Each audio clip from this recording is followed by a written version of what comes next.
Bonjour, bienvenue à toutes et à tous sur Cocotte TV. Aujourd'hui, nouvelle vidéo de présentation et on vous parle du boîtier Nighthawk Aerocool, un boîtier proposé à 75 € dans le commerce qui est compatible EATX ATX, qui arrive avec deux énormes modules de 200 mm à l'avant, un ventilateur de 120 mm à l'arrière, le tout avec du RGB.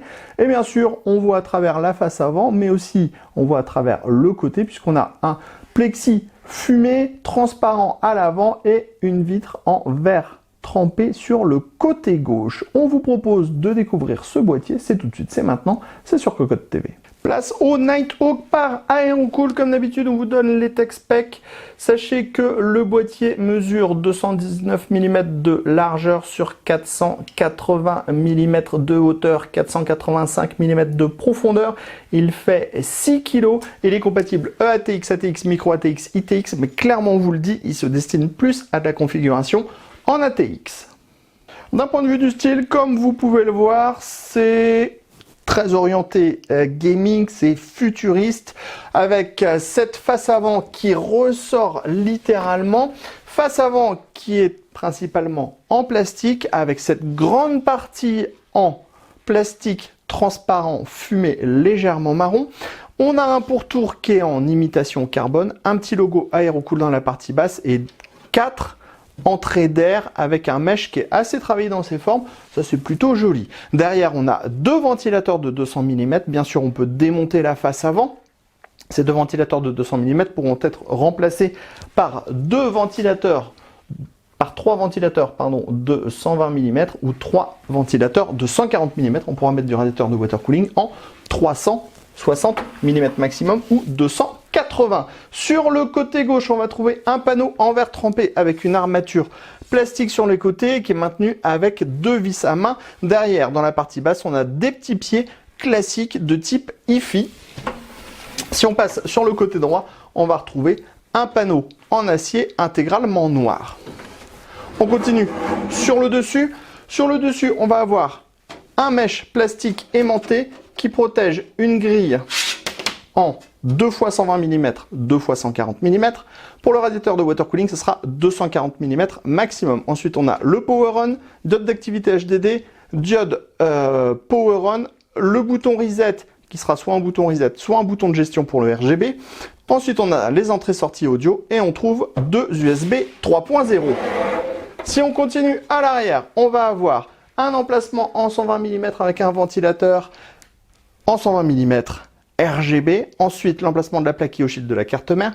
7 slots d'extension classiques, ajourés. Attention, ils sont soudés. Vous avez vu, on a déjà monté la carte graphique avant dans le boîtier. On était obligé de les arracher. Dans la partie basse, on a l'emplacement de l'alimentation sans rubber en caoutchouc. Par contre, on a un filtre en mèche plastique juste en dessous.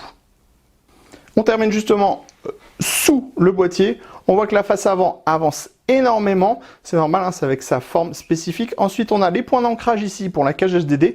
Vous pourrez donc la reculer si vous utilisez un gros radiateur de water cooling en 360 mm ou vous pourrez tout simplement la retirer. Enfin, on a l'emplacement de l'alimentation ici avec un petit filtre amovible en mèche plastique.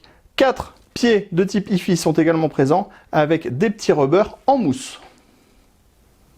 On passe à l'intérieur de ce Nighthawk par Aerocool. Tout d'abord, on a le plateau ici qui est compatible EATX maximum, même si on est plutôt orienté carte mère ATX. En plus, on a 7 slots d'extension.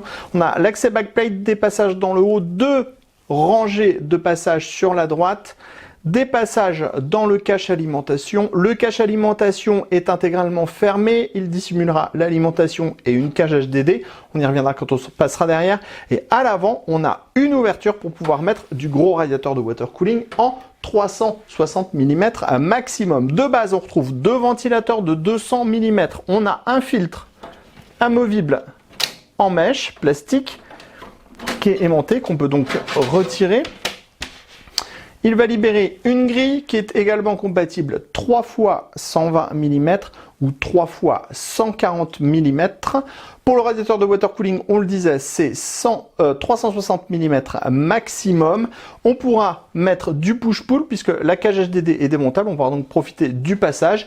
Sachez aussi que comme on a deux ventilateurs de 200 mm, vous ne serez pas obligé forcément de mettre 3 ventilateurs sur votre radiateur. Vous pourrez utiliser le flux des deux 200 ou alors vous pourrez faire un push-pull avec les deux 200, votre radiateur et les 3 ventilateurs de 120 mm. Bien sûr, c'est également compatible en 280 mm.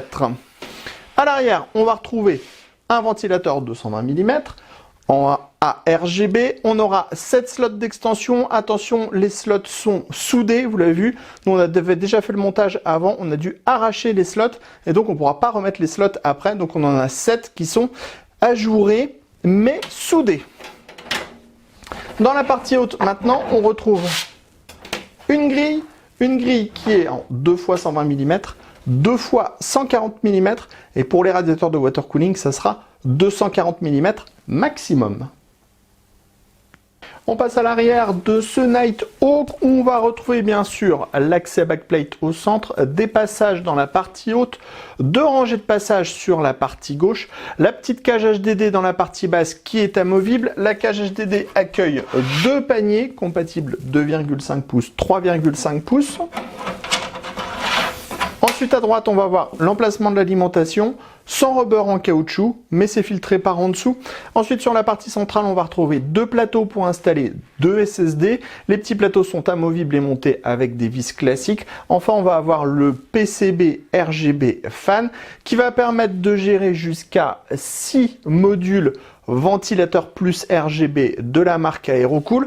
On a les déports pour pouvoir gérer via la carte mère et surtout on a une prise PWM ici pour pouvoir gérer la vitesse des ventilateurs puisque les ventilateurs ont des prises prioritaires, donc on ne pourra pas les brancher directement à la carte mère. Sachez que le tout se branche sur du SATA. Enfin, dans la partie droite, on voit qu'on a des gros U qui permettent d'attacher les câbles. Vous avez vu, les câbles sont attachés ici. On les tire, on passe le câble, on repousse et ça permet d'avoir une attache qui est plutôt efficace. Allez, on découvre maintenant l'intérieur du Nighthawk avec la configuration montée à l'intérieur de ce dernier. Encore une fois, on peut le dire, on est sur quelque chose de très propre. On a beaucoup de passages, on a 2 rangées sur la partie droite, on a des passages dans la partie haute et on a des petits passages au niveau du cache alimentation. Donc, autant dire qu'on voit assez peu les câbles dans notre boîtier. Pour la carte graphique, vous voyez, on a de la place. On est sur notre modèle custom et on a encore quasiment 6-7 bons centimètres de disponible si on met une carte plus grosse. On a également de la place au niveau du ventirail de CPU, vous le voyez, ça loge sans problème. Et on a également de la place dans la partie haute si on veut intégrer par exemple un IO water cooling dans le haut du boîtier. À l'arrière de notre Nighthawk, vous pouvez voir, le montage est relativement propre. On a ici le PCB RGB fan qui va permettre de regrouper les prises des ventilateurs. On a une petite prise PWM qui sort, ce qui veut dire qu'on pourra faire une gestion via la carte mère. Par contre, on est sur des ventilateurs qui sont prioritaires au niveau des prises et du RGB. Donc on ne pourra pas en ajouter d'autres directement sur le PCB, à moins d'acheter exactement les mêmes modèles, ce qui bien sûr est tout à fait possible. On a notre petit SSD sur sa platine, on en a une seconde à côté, on a l'accès backplate ici et on a tous les passages à cet endroit-là avec plein de dispositifs pour mettre des colliers, ce qui va permettre de pouvoir regrouper assez facilement les câbles. Vous voyez, le montage est plutôt très propre comme on le disait. Dans cette partie ici, on a des sortes de U en acier, donc qu'on peut ouvrir et resserrer, ce qui permet de passer certains câbles comme le câble 8 pins CPU et ça, c'est plutôt une bonne idée. On en termine donc de la découverte de ce Nighthawk par Aerocool avec la machine allumée. Alors forcément, comme il y a du RGB sur les 2 énormes ventilateurs de 200 mm qui sont à l'avant, mais aussi sur le ventilateur de 120 mm à l'arrière, forcément ça brille pendant la nuit. Qu'on se rassure, on pourra éteindre les diodes. Donc vous ne serez pas gêné si vous avez envie de dormir et que votre boîtier est allumé. Notons aussi que les ventilateurs à la vitesse de base sont plutôt silencieux. Alors, on les entend, mais ça reste relativement agréable, parce que comme on a deux gros modules à l'avant, le bruit il est bien sourd, et le 120 mm à l'arrière, on l'entend pas trop. Sachez en plus qu'on a une prise PWM sur le PCB RGB fan, donc on pourra piloter les ventilateurs par la carte mère, et ça c'est plutôt une bonne chose. Ensuite, bien sûr, on a un bouton aussi pour gérer le RGB, qui se trouve juste ici, juste ici. Et quand on appuie dessus, ça permet de changer les couleurs. Alors bien sûr, on était sur du rouge parce que notre petite carte graphique, elle était en rouge. Mais vous allez avoir toutes les couleurs de l'arc-en-ciel possibles et inimaginables en mode classique. Ensuite, on va avoir toutes les couleurs du mode licorne. En bref, il y a vraiment de quoi faire.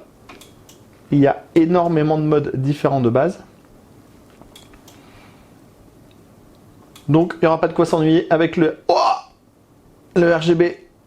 Au secours. Ah, on va laisser là-dessus pour se dire au revoir. Donc, RGB à gogo, ventilation plutôt efficace hein, avec les deux gros ventilateurs de 120 mm, les deux gros ventilateurs de 200 mm à l'avant. Ça peut être grave vraiment flashy au niveau du RGB, mais bien sûr on pourra tout arrêter, donc c'est pas un souci. Et au niveau de la conception du châssis, on est sur un châssis basique qui fait le travail. On n'a pas tous les caches en caoutchouc et tout, mais on a des passages, on a un accès backplate, donc ça fait plutôt très bien son travail. On rappelle le prix, puisqu'on vous l'a dit en introduction, moins de 75 € pour ce Nighthawk par Aerocool. Sur ce, on vous dit à très bientôt sur notre chaîne pour toutes nos vidéos et bien sûr sur notre site internet cocotland.com pour toutes nos news et tous nos articles. À bientôt, bye bye.